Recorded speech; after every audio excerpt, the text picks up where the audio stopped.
तो प्यारे विद्यार्थियों नमस्कार, स्वागत है आप सभी का एक और नए वीडियो में। प्यारे विद्यार्थियों, आज हम देखेंगे आपकी त्रैमासिक परीक्षा 2022-23 कक्षा 12वीं अर्थशास्त्र विषय का पूरा क्वेश्चन पेपर और दोस्तों इसमें आने वाले सभी क्वेश्चन और उनके आंसर। तो दोस्तों आप सभी लोगों से रिक्वेस्ट है कि अगर दोस्तों आपने अभी तक हमारे यूट्यूब चैनल को सब्सक्राइब नहीं किया है तो प्लीज़ जल्दी से चैनल को सब्सक्राइब जरूर कर लें और साथ में बेल आइकन को दबाना ना भूलें। तो चलिएगा दोस्तों, बिना किसी देरी के वीडियो में आगे बढ़ते हैं, देखते हैं और समझते हैं कि आपकी त्रैमासिक परीक्षा पेपर 2022-23 कक्षा 12वीं अर्थशास्त्र विषय का क्वेश्चन पेपर आपका कैसा आएगा, कितने क्वेश्चंस दोस्तों यहाँ से आपसे परीक्षाओं में से पूछे जाएंगे।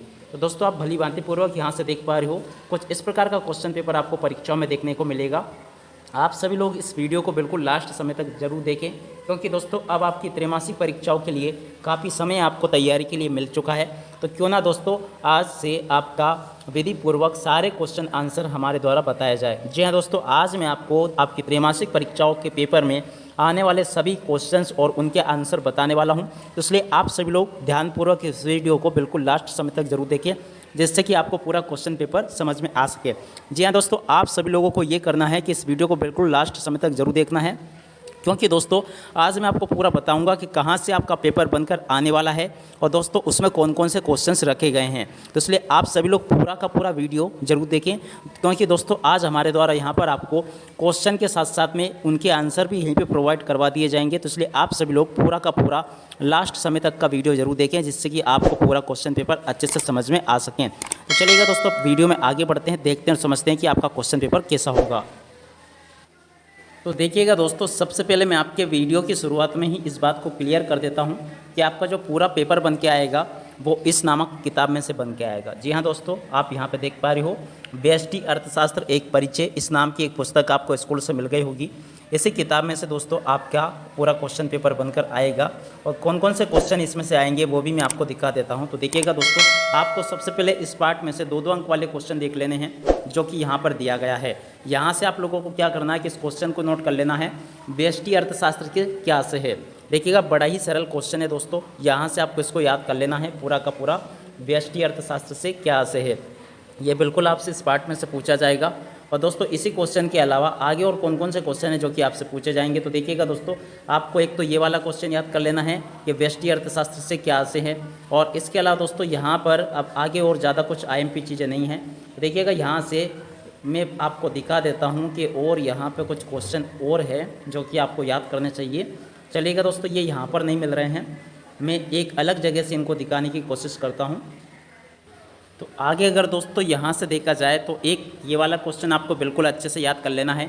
जी हाँ दोस्तों, ये बातें मैं आपको बिल्कुल कोई मजाक में नहीं बता रहा हूँ, इन क्वेश्चन को आप जरूर अच्छे से याद कर लें, क्योंकि ये क्वेश्चन बिल्कुल दोस्तों आपसे परीक्षाओं में पूछे जाएंगे, जो कि बहुत ही ज़्यादा महत्वपूर्ण हैं और हर बार पूछे जाते हैं। तो इसलिए आप ऐसा ना समझे कि बस ऐसे ही बता रहा हूँ। दोस्तों ये क्वेश्चन दोस्तों मेरे अनुभव के आधार पर जो कि मैं इनको तैयार करता हूं, और दोस्तों मेरे जो अनुभव के आधार पर क्वेश्चन तैयार किए जाते हैं वो आपने भी देखा होगा कि पिछले कई सालों से वही क्वेश्चन पूछे जाते हैं, जो कि दोस्तों मैं आपको इस प्रकार से बताता हूं।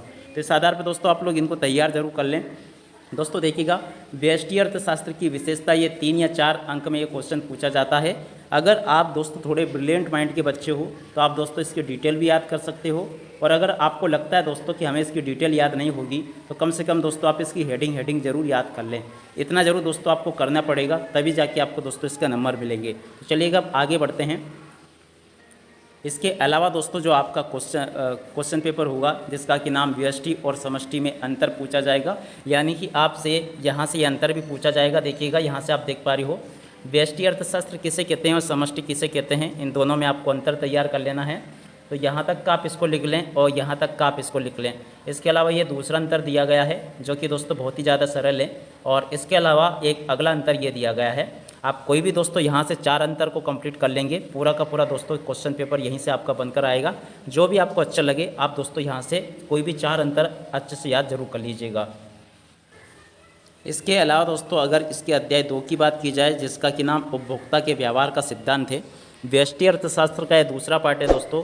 देखिएगा इस पार्ट में से कौन कौन से क्वेश्चन आपसे पूछे जाएंगे, तो यहीं से हम इसको देखते चलें। तो कौन कौन से क्वेश्चन ऐसे हैं दोस्तों जो कि आपके इस पार्ट में से पूछे जाएंगे, तो चलिए इसको देखते हैं और समझते हैं। तो यहाँ से दोस्तों आपको सबसे पहले ये वाले क्वेश्चन आपको अच्छे से याद कर लेने हैं। उपयोगिता को परिभाषित कीजिए। उपयोगिता किसे कहते हैं दोस्तों, आप लोग यहाँ से इसको अच्छे से पढ़ सकते हो और इसको नोट कर लें पूरा का पूरा दोस्तों, ये इसे उपयोगिता कहते हैं। इसके अलावा दोस्तों अगला क्वेश्चन लिखा है यहाँ पर उपभोक्ता किसे कहते हैं। तो देखिएगा दोस्तों क्या लिखा है, उपभोक्ता उस व्यक्ति को कहते हैं जो विभिन्न वस्तुओं एवं सेवाओं का या तो उपभोग करता है या उसका उपयोग करता है। दोस्तों अगर आपको ये, वैसे तो ये भी सरल है, या एक और मैं आपको बता देता हूँ कि उपभोक्ता उस व्यक्ति को कहते हैं जो वस्तु या सेवाओं का उपभोग करता है। तो सीधी सी ये परिभाषा भी आप लिख सकते हो इसकी जगह। इसके अलावा अगला क्वेश्चन आप लोग यहाँ से देख लेंगे, कुल उपयोगिता अधिकतम कब होती है। इसके अलावा उपयोगिता क्या है ये क्वेश्चन देख लें। ज़्यादा क्वेश्चन दोस्तों यहाँ से मैं आपको नहीं बताऊँगा, क्योंकि दोस्तों फिर ज़्यादा अगर क्वेश्चन दिखाऊँगा फिर दोस्तों मोस्ट टाइम पे क्वेश्चन दिखाने का मतलब ही क्या है। इसलिए आप सभी लोग इन्हीं क्वेश्चंस को देख लें जो कि यहाँ पर दिखाए गए हैं। सीमांत उपयोगिता ह्रास नियम को 2 व्यावहारिक महत्व बताइए, तो इसको आप कर लेंगे यहाँ से याद। और उसके अलावा और ज़्यादा कुछ भी यहाँ से आपको नहीं करना है। एक खासकर ये वाले क्वेश्चन जरूर आप लोग यहाँ से याद कर लेंगे, जैसा कि आप देख पा रहे हो, पूरक वस्तुएं किसे कहते हैं, मांग का नियम क्या है, और ये सारी चीज़ें आप लोग देख लेंगे। चलिएगा अब आगे बढ़ते हैं। तो आगे अगर देखा जाए तो यहाँ पर और ज़्यादा कुछ चीज़ें आपको याद नहीं करनी है। चलिए अब पार्ट 2 के ख़त्म हो जाने के बाद में हम अगला पार्ट देखते हैं, जिसका कि नाम उत्पादन तथा लागत है। ये पार्ट 3 है आपका। क्या नाम है दोस्तों इसका, उत्पादन तथा लागत। तो देखिएगा उत्पादन तथा लागत नाम का पार्ट कहाँ पर आएगा आपका ये।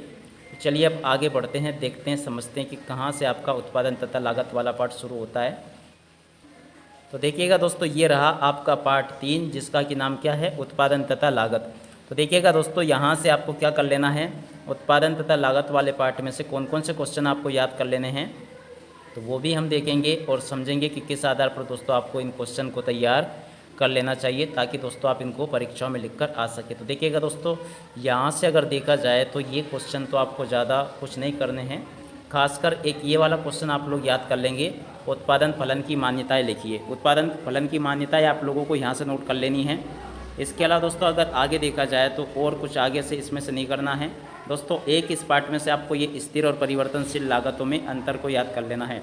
ये दोस्तों बिल्कुल आपसे पूछा जाएगा, आप लोग इसको देखें और इसको याद कर लेंगे, ताकि दोस्तों आप इसको परीक्षाओं में लिख सकें।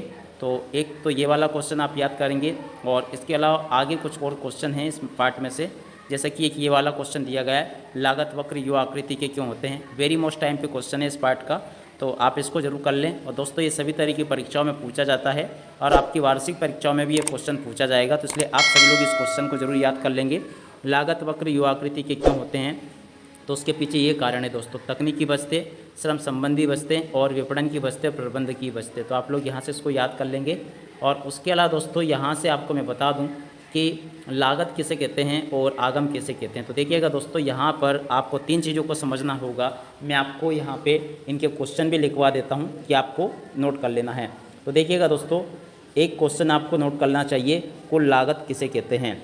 देखिएगा दोस्तों कुल लागत किसे कहते हैं, इसका उत्तर मैं आपको बता रहा हूँ कि स्थिर लागत और परिवर्तनशील लागतों के योग को कुल लागत कहते हैं। तो ये तो एक आपका क्वेश्चन तैयार हो जाएगा 2 नंबर का।